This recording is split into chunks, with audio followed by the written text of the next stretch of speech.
personalmente.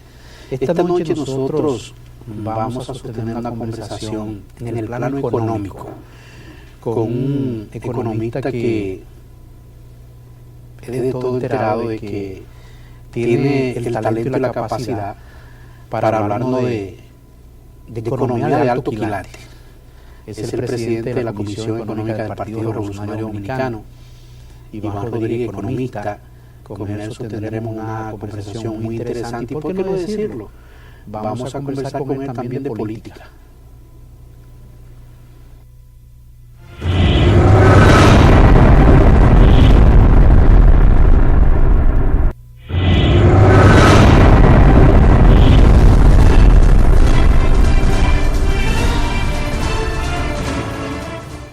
Esta noche está con nosotros el presidente de la Comisión Económica del Partido Revolucionario Dominicano, el economista Iván Rodríguez.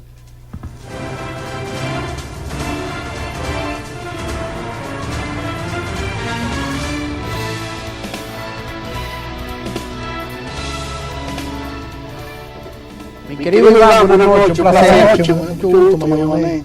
Hacía días que no te veía. Digo que te veía personalmente, porque por televisión te veo toda la noche. Agradable tenerte aquí para que nos oriente y nos dé una clasecita de economía, Iván. Iván, dice el gobierno que la oposición o el candidato presidencial del Partido Revolucionario Moderno está jugando con la estabilidad económica del país. ¿Por qué dicen eso? Bueno, yo no me gusta jugar mucho las posiciones que adoptan los políticos en campaña, sobre todo cuando se está aspirando a la primera magistratura de la nación. Pero sí, realmente a mí me extrañó mucho que un candidato presidencial, conociendo las rigideces y las limitaciones que tiene el presupuesto que se ha planteado para el año 2016, pronunciara esas declaraciones que yo la consideré de que la vi muy desacertadas. Porque es importante que yo defina por qué son desacertadas esas declaraciones. Cuando yo vi las cifras globales del presupuesto en el momento en que el Consejo Nacional de Desarrollo la dio a conocer en términos globales, yo incluso fui donde Miguel Vargas al otro día y le dije, mira, me parece que este es un presupuesto antielectoral. Porque me extraña que el gobierno, en medio de una campaña electoral, se plantee un presupuesto que incluso tiene, por el lado del gasto, que hay que analizarlo, tiene una disminución en términos porcentuales con respecto al presupuesto de 2015, que no es un año electoral. Básicamente, si tú analizas, y yo hice ese ejercicio, el comportamiento del gasto público en las últimas 6 elecciones que se han celebrado en el país: 2002, 2004, 2006, 2008, 2010, 2012, y las proyecciones para el 2016 con el presupuesto de ya aprobado hoy en primera lectura en la Cámara de Senadores.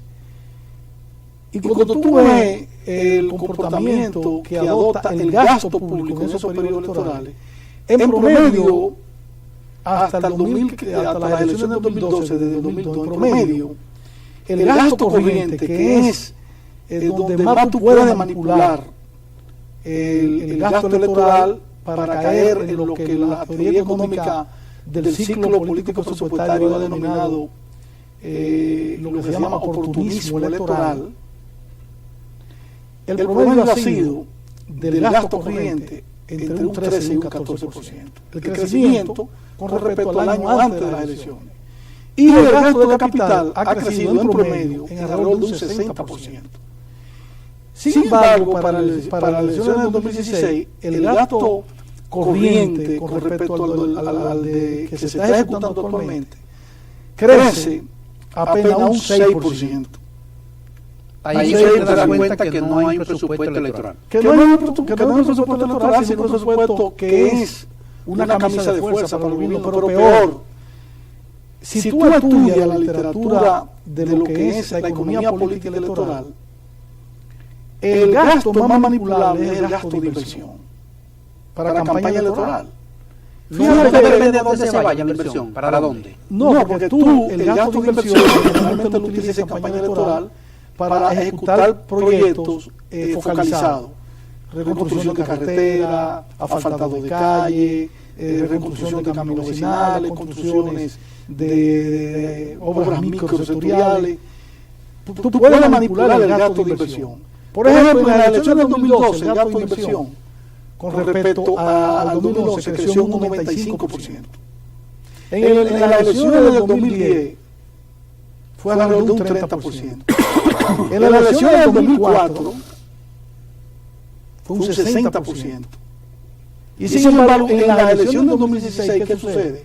El gobierno reduce el gasto de inversión con respecto al 2015. No solamente lo reduce en términos porcentuales, sino en términos absolutos.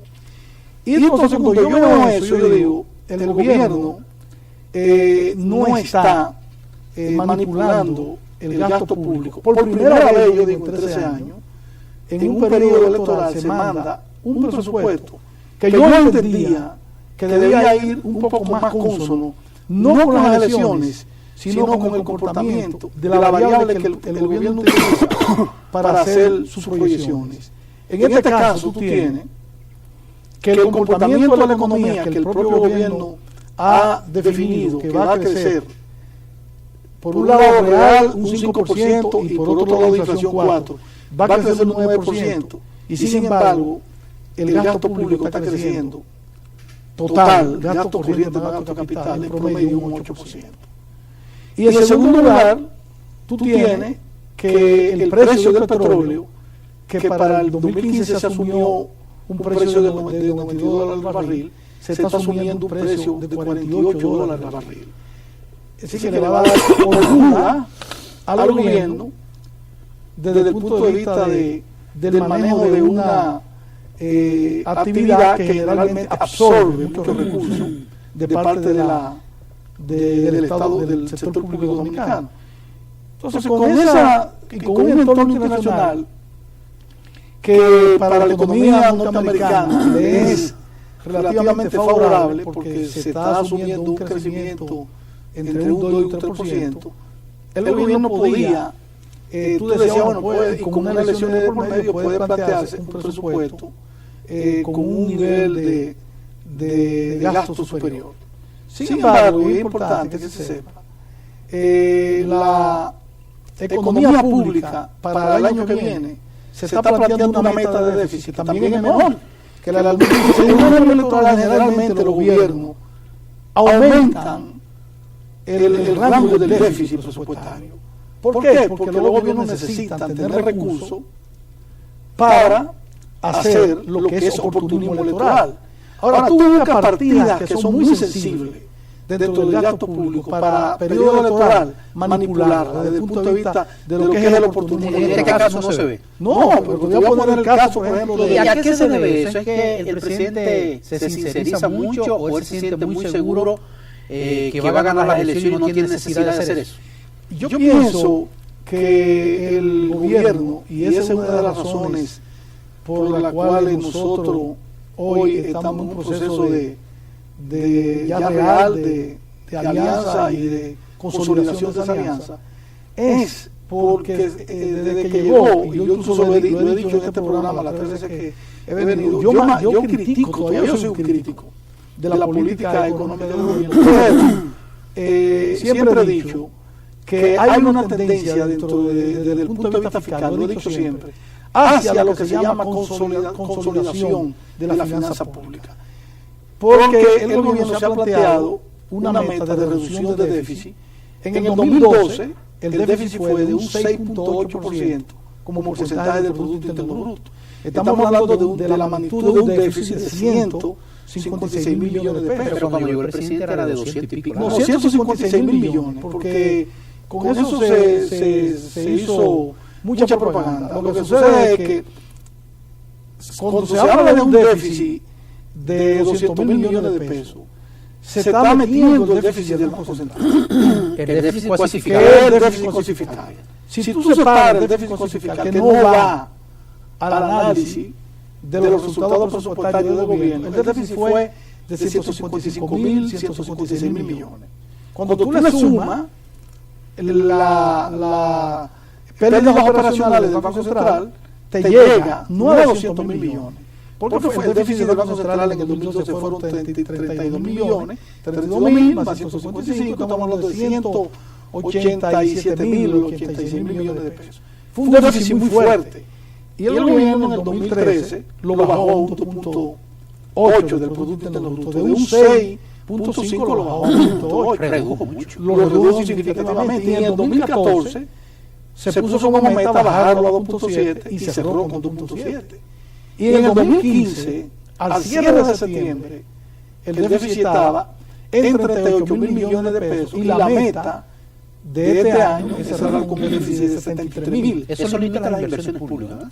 Obviamente el gobierno ha tenido una política desde que llegó de contener el gasto de inversión, que es una crítica que yo le hago al manejo del gasto público, porque el gasto de inversión es un instrumento fundamental para lograr dos objetivos que activan la economía.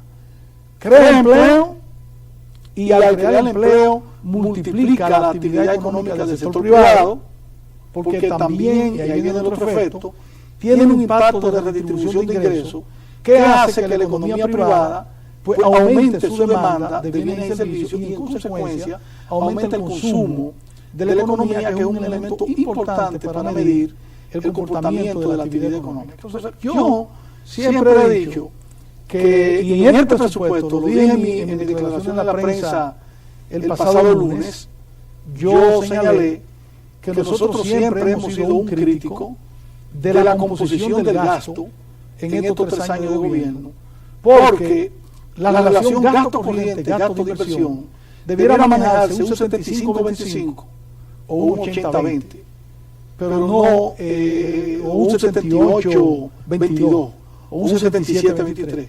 Pero ya un 80-20 o un 79-21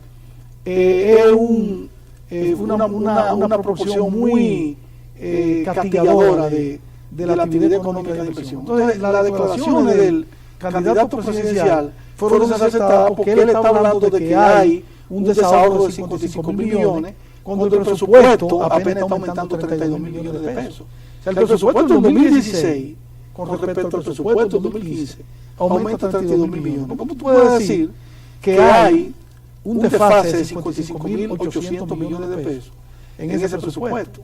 Pero además, la metodología que ellos han utilizado no es una metodología sostenible.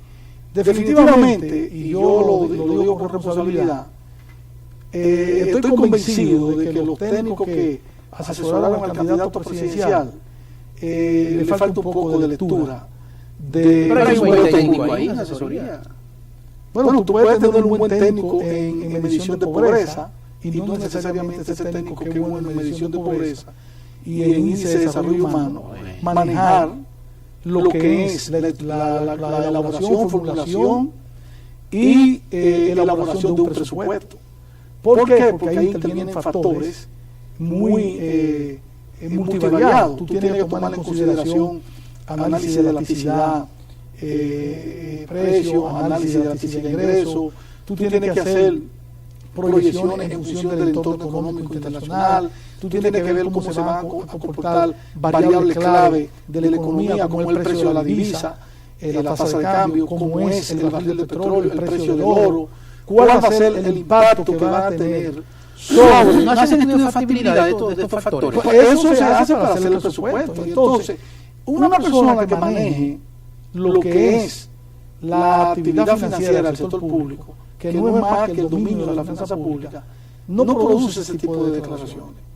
Mira, ¿hasta dónde es delicado un candidato y que sus asesores lo pongan a decir esas cosas? Bueno, porque crean muchas expectativas que están fundamentadas en lo que los economistas llaman ilusiones monetarias. En este caso yo le llamo ilusiones presupuestarias. Tú le creas expectativas a sectores económicos de la sociedad dominicana que definitivamente tienen niveles muy bajos de ingresos, de que el gobierno, con un desvío de casi 56 millones de pesos, podría traducir ese desvío en aumento tanto proporcionales como lo que está planteando el candidato del PRM, de llevar, por ejemplo, salario de 37 mil pesos a 200 mil. Te iba a preguntar eso, que incluso hace una propuesta de $500 a la policía, que son a la tasa de cambio casi 25 mil pesos. Pero solamente piensan en lo que tienen ese bajo salario. No piensan en sentido general lo que tienen 20 mil, 30 mil como los generales y demás. Sí, claro, a un general ellos están planteando llevarlo de 37 mil pesos a 226 mil, a 226 mil, a 238 mil mensual. Entonces eso es una demagogia política. Con un presupuesto que yo te digo, está aumentando en términos absolutos, en términos de valor nominal, está aumentando de un presupuesto de 2015 de 130 mil millones a un presupuesto de 662 mil millones. Está aumentando 32 mil millones. Ahora, en términos relativos, como decimos los economistas, el presupuesto es un 0.1% menor en el 2016 que en el 2015. ¿Qué ha hecho el gobierno? El gobierno ha congelado el nivel de gasto en nómina con respecto al 2015. En el 2016, que es lo contrario, generalmente los gobiernos lo que hacen es que aumentan el gasto en nómina. Tú sabes que se está quedando prácticamente igual. El aumento es de un 0.6%. 0.6% en nómina. Y en bienes y servicios es otra cosa. Hay otro absurdo de las declaraciones del candidato presidencial de la oposición. Y es que él dice que en el presupuesto por desvío de compra en bienes y servicios hay alrededor de 24.000, de 18.300, 18.400 millones de pesos. Asumiendo lo que ellos llaman que un 5% de las compras de bienes y servicios se quedan en los bolsillos de los funcionarios, es decir, que se debían por la corrupción. Entonces, cuando tú asumes en un proceso electoral un discurso sobre la base de un supuesto que por demás tú tendrías que tener pruebas tangibles para poder hacer esa cuantificación, ya tú sabes que los 55 mil millones de lo que ellos están hablando son de gastos de viáticos y todas esas cosas. Pero tú tienes eso, que es lo que te voy a decir, en una partida, el renglón, bienes, compra de bienes y servicios, para todo el gobierno, para todas las instituciones del gobierno, son 54 mil millones de pesos. Ellos dicen que se está desviando en ese concepto de bienes y servicios alrededor del 37.5%. Y ahí tú te das cuenta que hay una cifra que está sacada de la manga, como también es una apreciación muy subjetiva, pero al mismo tiempo muy insostenible para un profesional de la ciencia económica, asumir un comportamiento lineal o un comportamiento estable en la partida que constituye lo que se llama el objeto del gasto. Cuando nosotros los economistas hablamos de objeto del gasto, tenemos que tener en cuenta que para hacer el análisis del gasto tú tienes 4 clasificaciones. La clasificación económica, que es otro gran error del candidato del PRM. El economista, cuando va a analizar el gasto público desde el punto de vista político y el gasto público desde el punto de vista electoral, porque este es un presupuesto para un año electoral, se enfoca en cómo se comportan los gastos desde el punto de vista económico, es decir, gasto corriente y gasto de inversión. ¿Cuánto va a pagar de deuda pública por concepto de intereses y por concepto de amortización? ¿Y cuánto va a recibir por concepto de préstamo en fuente financiera y cuánto va a amortizar de deuda?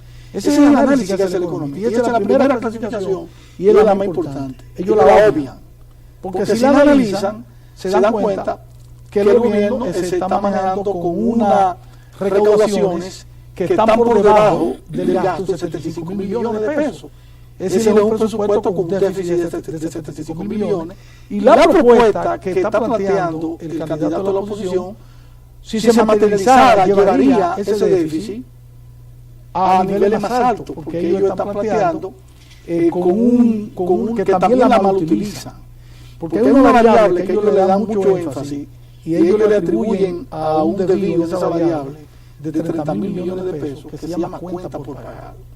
La cuenta por pagar son deudas de corto plazo que el gobierno contrae con acreedores internos y externos.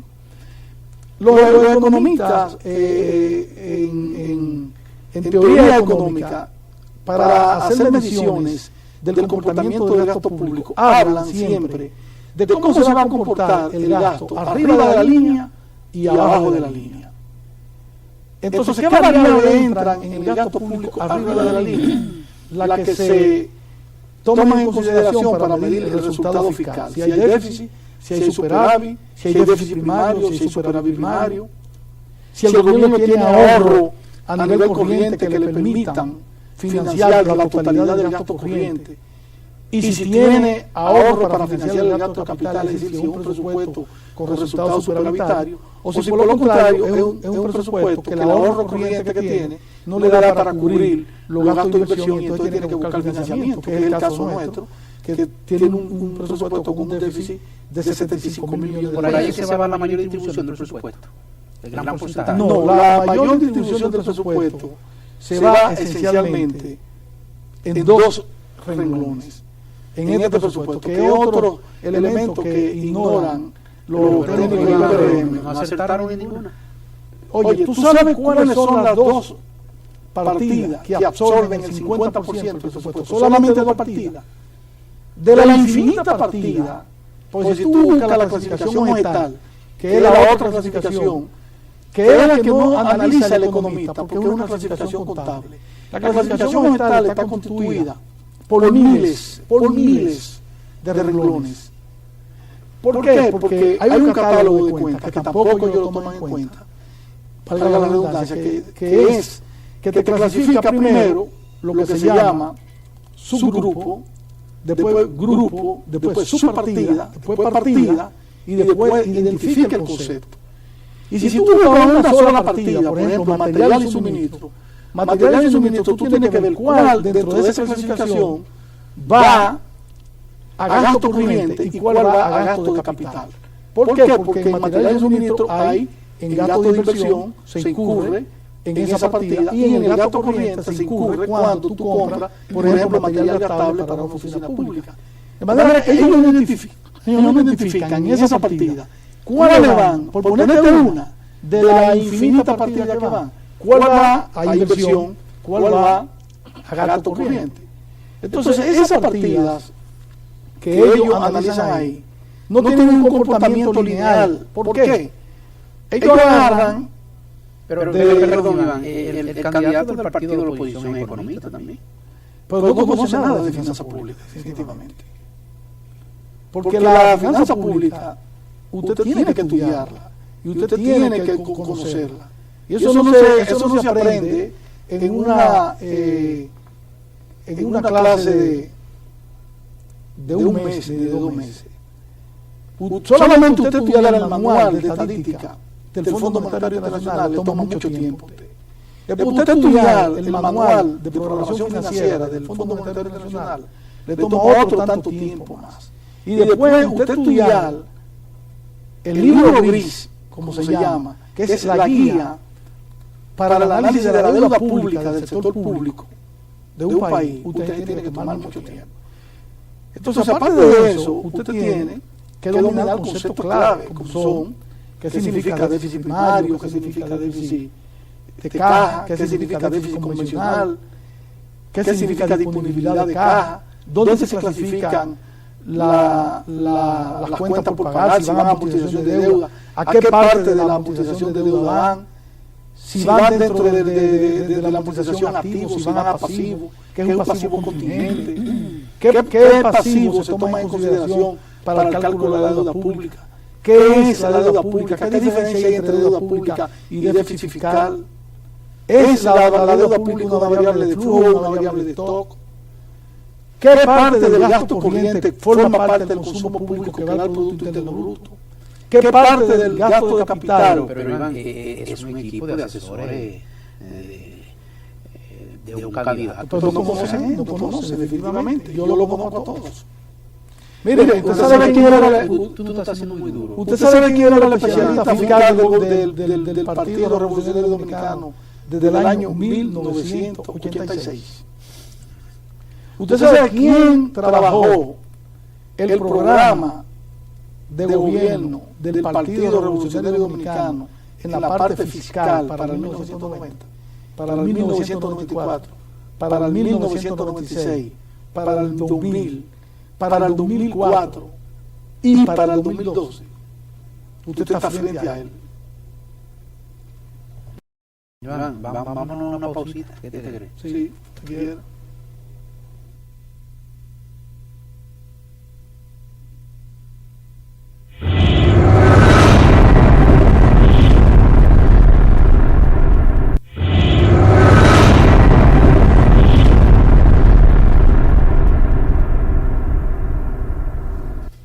Continuamos con Iván Rodríguez, quien es el presidente de la Comisión Política del Partido Revolucionario Dominicano. Iván, te decía, no sé si me entendiste la pregunta ahorita, como te decía, ¿dónde está la mayor parte de la distribución del presupuesto del gobierno? Y te estaba diciendo que es otra cosa que ellos ignoran, dos renglones de las miles de cuenta su cuenta, partida y su partida que tiene un presupuesto público. Hay dos renglones que absorben exactamente el 49% del presupuesto nacional, que son el servicio de la deuda pública y el 4% que se le otorga del Producto Interno Bruto al Ministerio de Educación. 121.000 millones de pesos. 129 millones se le están asignando a educación, 98 mil millones se están pagando por intereses y 92 mil millones de amortización de deuda. Si tú la sumas, 92 mil más 98 mil, ahí son 200 mil millones, más 129 mil, 329 mil, de un presupuesto de 663 mil. Divide y te va a dar 49%. El resto es para el gobierno atender a todas las demás necesidades. Entonces, esas son dos cosas que uno tiene que tomar en cuenta cuando uno va a hacer críticas sobre el presupuesto. Pero hay otro problema. ¿Por qué tú tienes que el nivel de ingresos que el gobierno tiene pautado recibir para el año 2016, con relación al nivel de gasto público que piensa ejecutar, son menores en cerca de 76 mil millones de pesos? Porque nosotros tenemos un nivel de recaudación que es muy bajo y que con relación al gasto nos quedamos cortos en esos 76 mil millones de pesos. Cuando tú tienes esa situación, tú tienes dos opciones. O actúa de manera irresponsable y aumenta el déficit, que podría ser. Si yo tengo como meta 2.3%, que es la meta del gobierno como porcentaje del PIB para este año de 2016, y yo heredé un déficit de un 6.5%, yo me podría fondear con un déficit de un 3%. Puede ser un revuelo. Es decir, digo que el gobierno pudo haber dicho, cuando estaba elaborando el presupuesto, ya no. Para hacer ese revuelo. Sí, yo en vez de plantear un déficit de 2.3%, me voy a un déficit de 3%. Es decir, eso significaba, hice un déficit de 1.95 mil millones de pesos. Digamos 20 mil millones de pesos más. Con esos 20 mil millones de pesos, yo podría atender necesidades. El gobierno no pudo haber hecho eso. Y no era irracionalmente un presupuesto electoral. Te voy a decir una información que es importante para nosotros los economistas. Porque el economista tiene que leer y tiene que estudiar. Yo te hablé de finanzas públicas. Pero cuando usted va a elaborar un presupuesto, usted tiene que manejar la programación financiera global. La programación financiera como una herramienta de análisis, que no es solamente la finanza pública. Y en la programación financiera, tú tienes que considerar, aparte de las cuentas fiscales, tú tienes que considerar lo que se llaman las cuentas reales, es decir, cómo se van a comportar cada una de los componentes del Producto Interno Bruto, es decir, el consumo privado, la inversión privada, la inversión pública, las exportaciones, las importaciones. Ya ahí cuando tú metes las cuentas externas, tú tienes que analizar la balanza de pago. Entonces, en la balanza de pago tú tienes que meterte a ver cómo se van a comportar las exportaciones, qué elementos están incidiendo en que las exportaciones puedan ser más dinámicas o puedan ser más estáticas, cuáles van a ser los niveles de importaciones. En el renglón de importación, cuánto vamos a importar de materia prima, cuánto vamos a importar de bienes de capital. Luego tú tienes que irte a las variables monetarias, cuál va a ser el nivel. Te iba a hablar de eso, que cómo tú recompones el presupuesto pensando en la alta tasa, que hasta cómo tú... ¿Por qué? Porque ahí viene la parte de la política monetaria, que también el economista que trabaja en presupuesto tiene que conocer cuáles son las metas de programación monetaria. Incluso en la ley monetaria financiera, eso es una proyección que tú estudias ahí. Tú haces proyecciones. Tú tomas en consideración, en el caso de la variable monetaria, lo que va a ser el multiplicador bancario, es decir, cómo se va a comportar lo que se llama masa monetaria, esto es medio circulante, en sentido estricto, más medio circulante en sentido amplio. Tú tienes que ver cuál va a ser el comportamiento de los depósitos, en sentido general, depósito bancario, más los depósitos de otras organizaciones de depósito, y los activos financieros internacionales del Banco Central. Toda esa variable, el crédito neto del Banco Central, cuál va a ser el comportamiento del crédito del sector privado, todo eso tú lo tienes que tomar en consideración para conformar lo que son las metas de inflación del Banco Central y las metas monetarias. La ley monetaria y financiera establece que una vez aprobado el presupuesto, el Banco Central tiene que llevar a la Junta Monetaria, en base a ese presupuesto, su programación monetaria para hacer lo que se llama una sincronización, una armonización de las dos patas en que descansa la política económica del país, que es la parte fiscal y la parte monetaria. Porque si hay un desfase en una de ellas dos, puede haber inestabilidad, y esa inestabilidad puede traer serios problemas a la actividad económica y al comportamiento normal de los agentes. Entonces, ahí tampoco hay mucho soporte. Y todo eso nosotros lo tenemos que tomar en consideración. Son ejercicios que yo te digo responsablemente, que yo lo hacía cuando yo era parte del... Hay que ser muy cuidadoso y prudente con esa... Claro, si tú buscas los análisis que yo he hecho del presupuesto, y déjame decirte, modestia aparte, los análisis del presupuesto del PRD, cuando era PRD una sola familia, lo que quería Iván Rodríguez. Si tú buscas mis análisis, no te iba uno que después tú lo recomiendas. No, a mí no se me veían, no se me iban deslices en análisis presupuestario. ¿Hasta dónde es delicado, económicamente hablando y políticamente, que se le vaya una y esa asesoría y todas estas cosas la pongan en práctica? Bueno, que tú puedes poner a un candidato presidencial. No, pero te digo en el aspecto ya de gobierno. Bueno, el problema es que no son gobiernos. Pero lo que te estoy preguntando es que tú como economista, asesor de un presidente, cometas un error y el presidente la ponga en práctica. Bueno, eso puede traer como consecuencia una depreciación enorme en el tipo de cambio, que podría llevar los niveles de inflación a situaciones incontrolables. Eso podría traer desequilibrio por el lado fiscal que hagan que las finanzas públicas colapsen. Eso te podría traer como consecuencia por el lado del sector externo que se produzcan niveles de déficit en cuenta corriente de la balanza de pago que creen serios problemas en el sistema financiero. Y si hay problemas en el sistema financiero, que es el oxígeno de la economía, hay un colapso total en la gobernabilidad. Sencillamente, si un presidente comete desfase desde el punto de vista fiscal, eso va a tener impacto inmediatamente en los agregados monetarios, en los agregados externos y en el sistema financiero. Y si tiene impacto en esos tres grandes sectores, tiene impacto en la gobernabilidad. ¿Qué fue lo que se produjo en Argentina en el año 2002? Que menos de un año hubo como 7 presidentes. Fueron errores de los asesores económicos de la Rúa que lo llevaron a hacer mal manejo de su política fiscal. Nosotros hemos cometido errores cuando hemos estado en el gobierno en materia fiscal.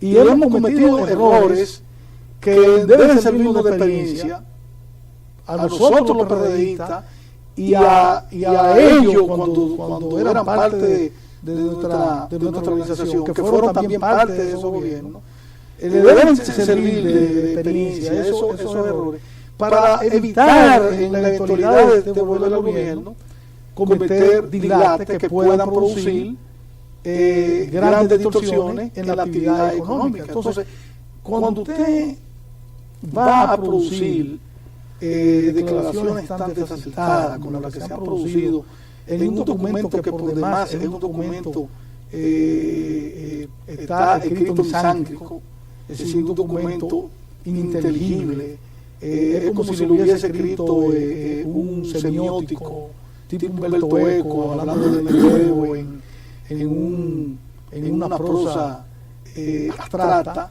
Es un documento que tú dices, ¿qué es lo que esta gente quiere decir? ¿Tú lo leíste? Claro, es un documento de 17 páginas, como 15 cuadros, y cuadros que son muy difíciles de tú. Además, yo que conozco el catálogo de cuentas, ellos no usan el manual de clasificación presupuestaria que está vigente, que eso aquí no lo ha dicho nadie. El manual de clasificadores presupuestarios que utilizan ellos no es el del 2014, que es el que está vigente. ¿Cuál es el que usan? Yo no sé. Tú me preguntas, ¿cómo tú lo sabes? Bueno, porque en el documento de ellos dicen que las cuentas por pagar están en la página 156 y resulta que en el manual de clasificación vigente están en la 179. Entonces ellos citan otra partida no clasificado ni intangible, que ellos citan en la 256, y cuando tú ves el manual de clasificadores vigente, ahí lo que comienza es un capítulo nuevo. Si yo no sé qué manual de clasificación ellos están utilizando, porque generalmente los manuales de clasificación presupuestaria, antes un manual de clasificación te duraba una década, pero después que se aprobó la ley orgánica del presupuesto en el año 2006, que es una ley de presupuesto, que vino con la reforma en el sistema de gestión financiera del sector público, que fue un proceso que duró desde el año 94 hasta el 2001, hasta el 2002. Los manuales de clasificación presupuestaria se han venido modificando cada 2 o cada 3 años. El que está vigente es el del 2014. En 2015 no se hicieron introducciones. Si tú buscas cómo se clasifica el presupuesto hoy en el 2016, es el mismo que en el 2015, pero es totalmente diferente al del 2014. ¿Cuál es la diferencia? Te crean nuevas cuentas, nueva subcuenta, nueva subpartida, nueva partida. Por ejemplo, en el caso de los ingresos, antes no existía dentro de la clasificación de ingresos tributarios unos impuestos que se llaman impuestos ecológicos. Entonces, como hay variables dentro de la regulación que inciden sobre la contaminación medioambiental, eso tiene una penalización tributaria y eso va a una clasificación que no existía. Pero tú tienes dentro de la clasificación del gasto público, fuera de la partida de bienes y servicios, tú tienes 2 subpartidas que antes no existían, que son un 5% de cuestiones que productiva. Dentro del gasto de capital, antes tú tenías lo que era, por ejemplo, inversión real, tú tenías construcciones, construcciones en proceso, tú tenías inversiones de proyectos. Ahora tú tienes lo que se llaman activos tangibles, activos intangibles, objetos de valor, objetos de arte de valor. Esas clasificaciones son nuevas. Y lo mismo sucede cuando tú buscas la clasificación institucional, que es otra clasificación. Es decir, hay muchas partidas que están en el manual de clasificadores presupuestarios que ellos no utilizan. Y al no utilizar ese manual de clasificadores presupuestarios, ellos están cometiendo muchos errores, como ese de la cuenta por pagar. Que yo cuando voy a buscar la página 156, creyendo que ellos tienen el manual vigente, digo, pero ven acá, aquí de lo que me está hablando es de X cosa. Esto no tiene que ver. La cuenta por pagar que aparecen dentro de fuentes financieras, incluso aparecen clasificadas como la cuenta 4311, dentro del manual de clasificadores presupuestarios. Iván, en toda ese análisis y esas averiguaciones que tú haces ahí, ¿qué tú le dices al presidente de tu partido con relación a todas estas cosas? No, pero, oye, desde que salió el presupuesto, yo le hice un informe al presidente del partido. El ingeniero Miguel Vargas recibió un informe presupuestario mío tan pronto el presupuesto entró al Congreso, el mismo día que el presupuesto entró al Congreso, el mismo día, que fue el 1 de octubre, ese mismo día en la tarde yo le hice un informe al presidente del partido de ese presupuesto. Lo primero que le dije, no es un presupuesto muy incómodo para un presidente que se está eligiendo. ¿Por qué? Porque es un presupuesto que incluso está aumentando vegetativamente menos que la economía, que debiera marchar, por lo menos debiera marchar en sintonía con el crecimiento proyectado en el Producto Interno Bruto más la tasa de inflación. Que te iba a decir que los economistas tenemos que vivir estudiando investigaciones empíricas que se hacen sobre temas específicos. Sobre esto de la literatura electoral, yo te puedo citar más de 50 documentos que analizan el ciclo presupuestario desde el punto de vista político. Y me quiero referir a uno solo, que lo hizo el Fondo Monetario Internacional en diciembre de 2013. Se llama Votación y Fragilidad y Volatilidad. Votación y volatilidad. De dos economistas africanos. Ellos estudian el comportamiento del gasto público en un año electoral de 50 países de ingreso bajo. Y concluyen que todo, aparte del crecimiento vegetativo de la economía, le incorporan al gasto público un crecimiento de un 0.8% del PIB. Eso es algo normal. Su investigación en 50 países le da eso. Nosotros, si lo hubiésemos hecho aquí, nosotros tenemos 26 millones adicionales. Y eso es posible, era viable. Y el presidente no lo hizo. El presidente no lo hizo. Ahora, yo le sugerí, y esa es una observación crítica que yo le hice al presupuesto, si tú buscas mi intervención del pasado lunes, lo verás, que el gobierno podía atender ciertas necesidades de incrementos salariales, vamos a decirle en la Fuerza Armada y la Policía Nacional, que es uno de los elementos del presupuesto. Yo te voy a decir de dónde sacar. Porque, Iván, mira, el tiempo es que contigo se me pero yo te voy a decir de dónde lo sacaba. Contigo se me acaba el tiempo. Y yo lo dije, mira, no era crear impuestos. No, ahí es que voy. Iván, se nos acabó el tiempo, Iván. Esto iba a ser muy rápido. Iván, mira cómo están los muchachos. Y yo sé, Beleza, mira dónde. Bueno, te iba a decir dónde no podía sacar. Agradecido con Iván dándonos cátedra aquí personalmente. Muy agradecido del presidente de la Comisión Política del Partido Revolucionario Económica del Partido Revolucionario Dominicano. Encantadísimo, Iván. Agradecido. Buenas noches.